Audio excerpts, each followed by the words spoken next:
Check out Paddy's Rewards Club. Simply place 5 bets of £10 or more across any sport in a week, and you'll get a free £10 bet then next week. T&Cs apply. 18+. BeGambleAware.org. Hi there, it's the Racing Boats Weekend Postcast. Welcome along, I'm Bruce Millington.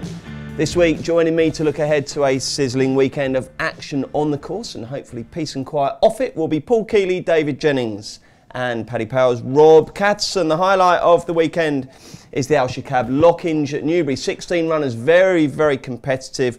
We've also got Newmarket, there's loads of other meetings on. And in Ireland on Sunday, the focus switches to Naas, where there is some decent stuff. We will start, though, with the Lockinge at Newbury, the Al Shakab Lockinge, 3:40 on Saturday. Like I say, 16 runners, so hopefully some enhanced each-way action. Rob, what's the latest betting? Yeah, absolutely, Bruce. There were 4 places on the Lockinge, and we make Rhododendron the marginal favourite at 137 to 2 Lamato. Adabe, who's 2 from 2 this season, is 6s. Beat the Bank is 7s. We're 10 to 1 Lancaster Bomber and Zabil Prince, and we're 14s bar. This is almost like a big handicap, DJ, isn't it? Normally there's a couple of real quality ones that dominate the market, but this is wide open, isn't it? What do you make of it? It is completely wide open. I suppose it's interesting from a punting perspective in that so many have chances. But I went back through the recent list of winners and what they were rated going into the race. Ribchester 122, Knight of Thunder 121, Olympic Glory 125, Far 124, Frankel 136, Camphor Cliffs 127 and Paco Boy 124. The highest rated runners in this year's renewal are Deauville, who's 18 to 1, 119, La Breeze Breeze 16 to 1, 119 and Lamato 119 as well, who's 9 to 2. So that gives you a kind of a context of just how poor a renewal it is. There is no absolute superstar in it, but it's still intriguing. I don't think it is poor. It's not great on quality, but it's an intriguing betting race. So who wins it? I think the most likely winner is Lamato. He's only tried a mile twice, and he tried it in this race 2 years ago, and it was probably his unluckiest run in that we don't know for sure whether he stayed or not, because he just was denied a clear run twice at crucial stages.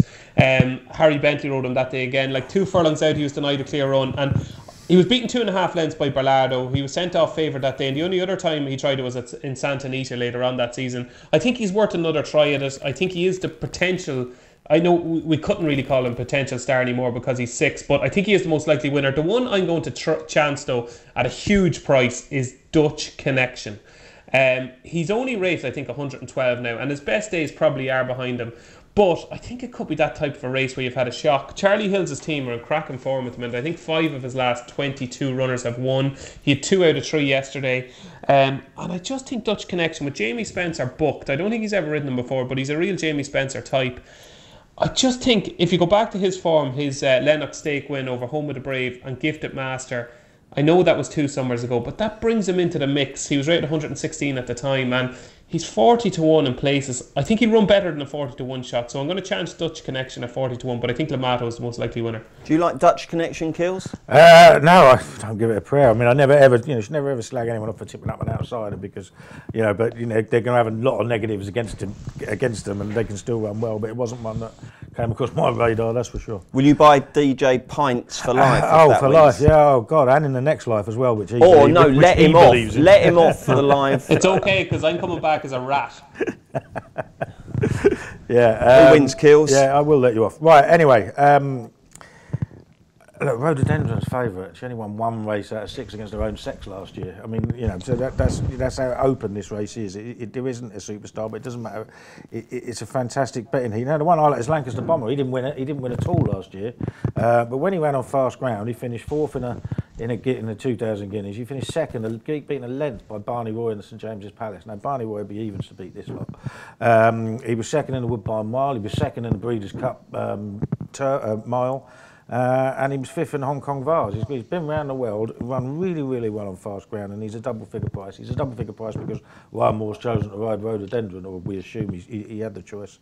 But I think he's a cracking each-way bet, and especially with Paddy Power going 4 places. OK, Lancaster Bomber for Kills, Dutch Connection for DJ. Rob Catson, who's your selection?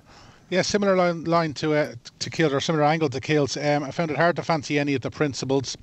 And I just looking for value, and you come to Sudawa. Now I never thought I'd be tipping him up for a Lockinge, but he's obviously been a very versatile horse. He's a 7-year-old. No 7-year-old has ever won the Lockinge, but you look at his last 3 runs, and there was only 3 runs over a mile. He won a Group 2 in Leopardstown. Then he went to Keelan and won a Group 1, and he was arguably very unlucky when he was 4th, only beaten a length and a quarter in the Breeders' Cup Mile. It's hard to fancy a 7-year-old for a race like this, but he's 20-1.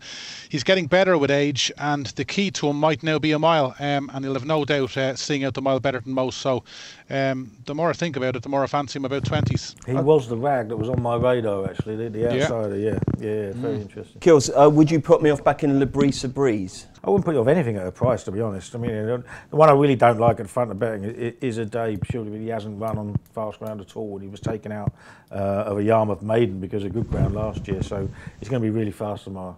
Okay, it's going to be an interesting race, that. We'll see how that goes. Okay, the first of the TV races at Newbury is the 150. It's the Shalar Carnarvon Stakes. What's the latest betting, Rob?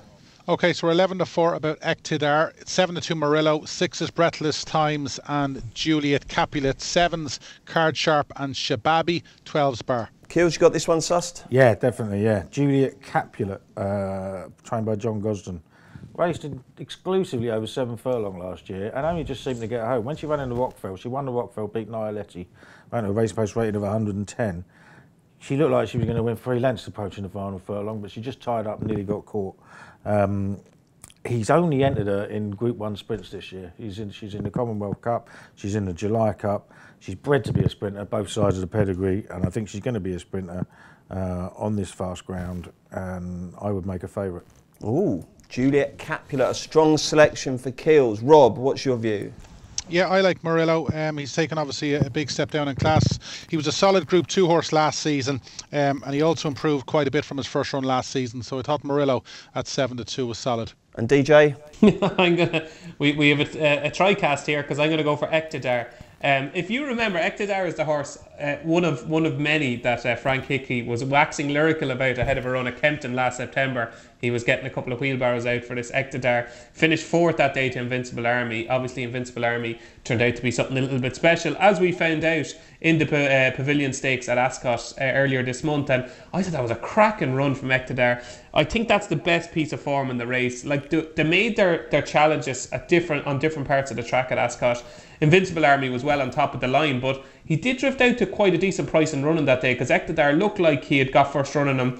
I thought he just got a little bit tired, maybe 100, 150 yards from the line. I think there's plenty of improvement to come, and if there is a Group 1 sprinter in the lineup, I think it's Eqtidar. Okay, the 225, the Al Rayyan Stakes, better known as the Aston Park Stakes. Hot favourite here, Rob? Absolutely, yeah, he's going to be the hottest favourite of the afternoon. 8-13 Crystal Ocean, we're 4-1 Raheen House, 5 Second Step and 10's Bar. And Rob, can we look beyond the jolly? Unfortunately not. It's very hard to get away from. Like, his run in the Ledger was brilliant last year, and 4 of the first 5 home in that race have franked the form. Like, it's just so hard to see him getting beat. He's already won this season. You'd be hoping, like, at some stage he might be close to even money tomorrow, but if anything, you could get shorter than 8-13. David Jennings, you're going to look beyond him? No, this is incredibly straightforward. Crystal Ocean beats Second Step, so if you don't want to back Crystal Ocean, back Second Step without. Okay, and Kills? No, can't argue. He's a half. Really, he's very closely related to Hillstar and a half to Crystal Capella. They all improve in age. 1 over a mile and 2 to start this season. Mile and a half is far better suited. It'll just win. Will you be having a bet? No. Yes, you will.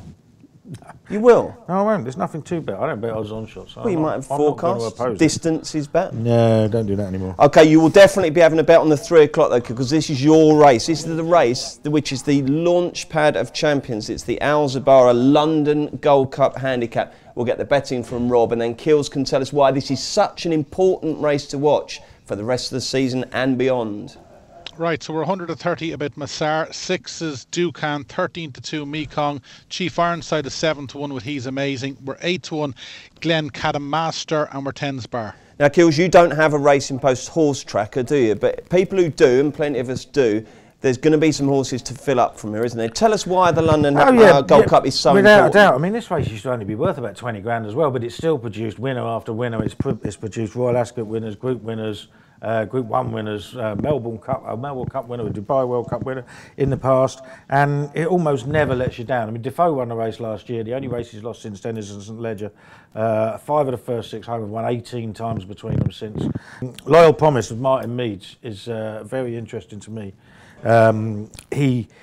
He only started at the beginning of this year. He was second to Gronkowski. He was already rated 9-4 then. It was being primed for the Kentucky Derby. That was his debut. He then won very easily from last to first at Wolverhampton. And then he finished third in the novice race at Windsor last time. I think the first 3 in that race are going to be really good. Now, the winner actually got beat yesterday, but hated the fast ground, hung all over the place and still nearly got there, giving £7 to a Gosden-trained winner. So I still think it's a really solid piece of form. He's got it in the King Edward VII Stakes. It will improve for fast ground as well, and I think it'll go well. Okay. DJ, what's your view of this one?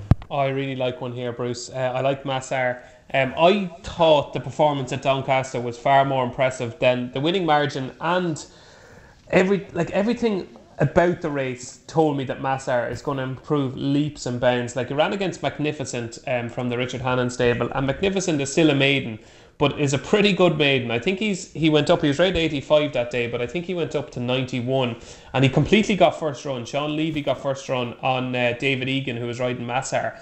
But so David had to wait for a couple of strides, and there could have been a few crucial strides, but the two of them pulled 6 lengths clear of a decent field, I thought, that day at Doncaster. I had been told going into that race by a very, very shrewd judge that Massar was held in the highest regard. They thought he could be a similar type of sort to Defoe. Now, he has to go and do it. And if you go back through his performances, he was beaten at Wolverhampton on the all-weather back in April. You can forget about that. He was drawn wide, too keen, didn't get any cover. Very impressive when he won at Lingfield last November. And the time before that, he was third in a cracking maiden at Newmarket behind Key Victory and Kazar. Both who are rated pretty highly now. Key Victory is still unbeaten.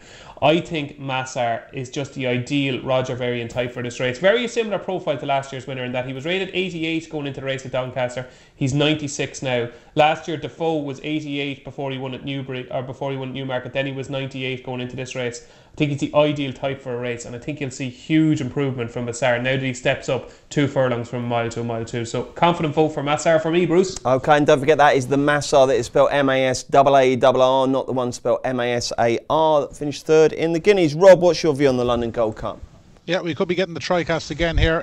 Massar, he's probably the potential star in the lineup, but I thought Mark Johnson's horse towards the bottom might be Value Communique. He ran against Dukan in the novice stakes last season. He was only beaten the length. Now, he hasn't won since, but he's run well in his 2 subsequent runs, and he's now £10 better off. He's got an entry into Queen's Vase as well, and he looks just a typical Mark Johnson stayer, and of course his horses are flying. 8 of his last 9 have won or been placed, so I just thought about 10s Communique with SDS on board might be Value. Okay, we're off to Newmarket next.